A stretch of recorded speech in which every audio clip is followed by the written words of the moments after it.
जी साथियों, सभी को नमस्कार। द सारथी फैक्ट में आप सभी का स्वागत है। आज दिवाली है, 12 नवंबर 2023, टाइम हुआ है 10:06 और आज बड़ी दिवाली है। सभी लोग खुशियाँ मना रहे हैं। मैं आप लोगों के लिए चैप्टर नंबर 8 लेकर आया हूँ, संभोग से समाधि की ओर। अभी तक की जो बातें हमारे बीच में हुई है और लास्ट वीडियो में जो कैलकुलेशन आया था, वो ये था कि दोस्तों मैं और हम, तू, वो, हम, ये सब जब तक हैं, जब तक प्रेम नहीं हो सकता।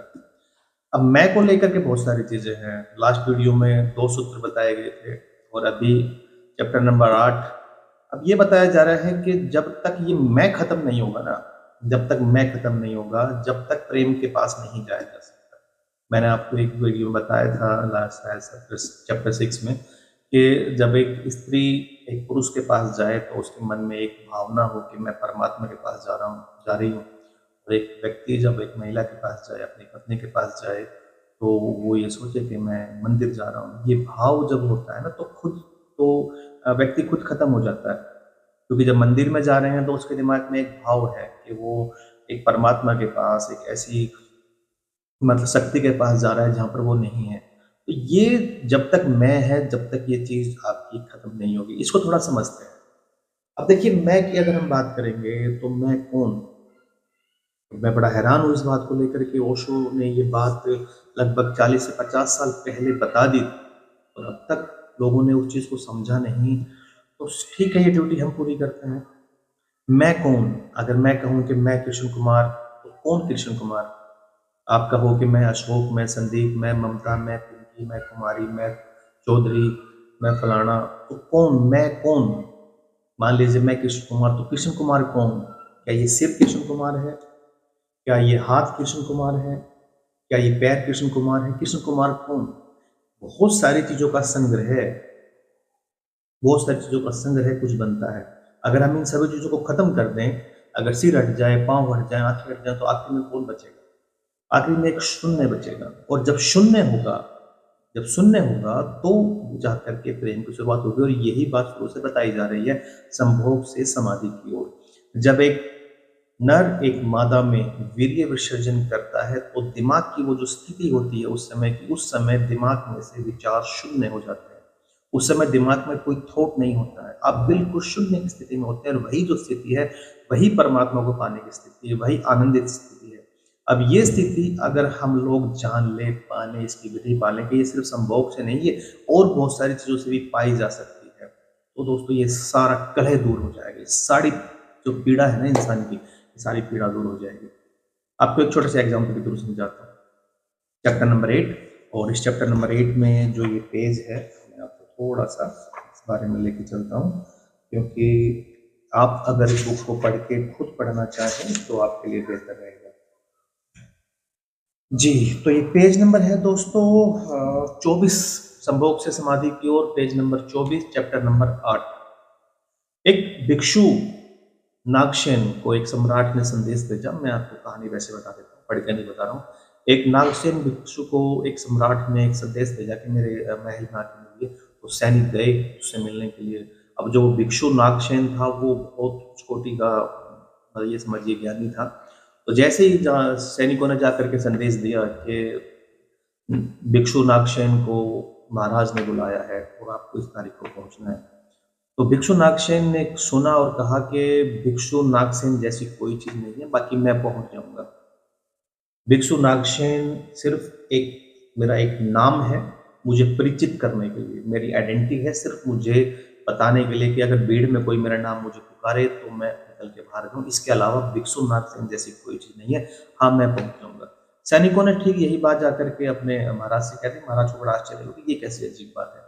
ठीक समय पर जिस तारीख को भिक्षु को बुलाया था, उस तारीख को भिक्षु के लिए रथ को ले जाया गया। रथ पर बैठकर भिक्षु आए, उनका स्वागत किया गया और महाराज ने कहा कि भिक्षु नागसेन आपका स्वागत है। तो भिक्षु नागसेन ने फिर वही बात कही कि भिक्षु नागसेन जैसी कोई चीज नहीं है, बाकी मैं आ गया हूँ। तो महाराज भी थोड़ा बात करना चाहते थे कि फिर भिक्षु नागसेन कौन है, वो कौन है जिसने स्वागत लिया है, वो कौन है जो इस रथ पे बैठ कर आया है। तो भिक्षु नागसेन ने कहा कि मैं नहीं हूँ, मैं कहीं भी नहीं हूँ, ना भिक्षु नागसेन जैसी कोई चीज है। हाँ, बाकी जिस चेतना को आपने बुलाया है वो आ गई। अब बात ये आती है कि वो क्या समझाएँ? बोला ठीक है महाराज, मैं आपको समझाता हूँ। ये रथ है। महाराज ने कहा हाँ, बिल्कुल रथ है। इन घोड़ों को इस रथ से अलग कर दिया जाए। घोड़ों को रथ से अलग कर दिया गया। अब इसमें रथ कौन है? तो महाराज ने कहा जी, महाराज चुप हो गए। बोले ये जो इसके पहिए हैं 2 बड़े-बड़े, इसको अलग कर दिया जाए। क्या अब रथ है? क्या ये घोड़े रथ हैं या फिर जो लकड़ी का ढांचा पीछे बना हुआ है क्या वो रथ है?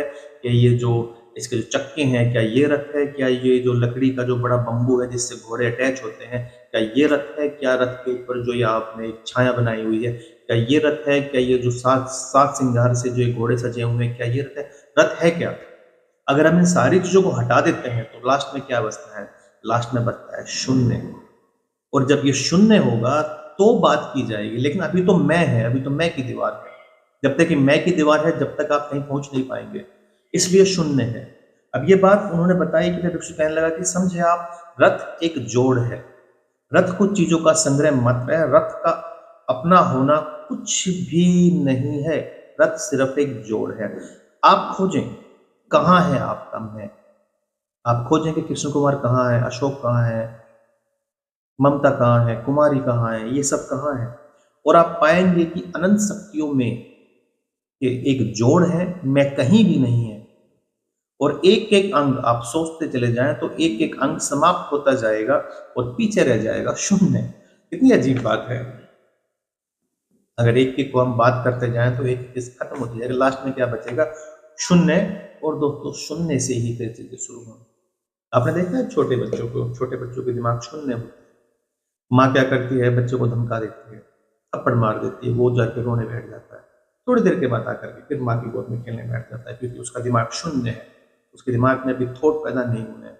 उसके दिमाग में अभी घृणा, किसी से ईर्ष्या की भावना, किसी के प्रति गुस्सा, ये सब नहीं है।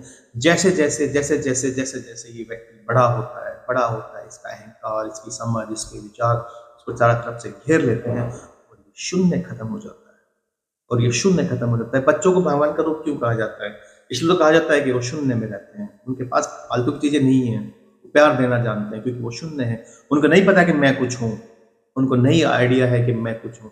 और जब ये चीजें घर करने लगती हैं बड़ा और बड़ा, पता है फिर क्या होता है? कोई हमें जोर से आंख देख भी लेता है तो मुझसे बात नहीं करता है, उसकी तरफ उसके बारे में गलत ही सोचते हैं, जिंदगी भर उससे बात करने का समझा लेते हैं। मैं जिंदगी में तेरा फोन नहीं उठाऊंगा, ब्लैक लिस्ट में डाल देते हैं, उस गलियों से गुजरना बंद कर देते हैं। उनके अच्छे में, बुरे में, उनके नफे में, नुकसान में, किसी से भी उनको बाहर कर क्यों? अब ये दिमाग विकसित हो गया है।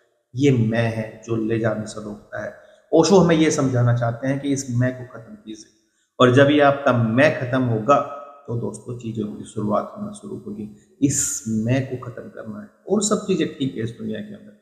ठीक है, तो दोस्तों ये चैप्टर नंबर 8 था। हम इससे आगे बढ़ेंगे, चैप्टर नंबर 9 की तरफ। जब तक आप सभी इस वीडियो को शेयर कीजिए, अपने साथियों को समझिए, और इस बारे में अगर आपको समझाना चाहते हैं तो आप मेरे पास मैसेज कर सकते हैं या कमेंट बॉक्स में वीडियो को शेयर कीजिए अच्छा लग रहा है तो। Thank you.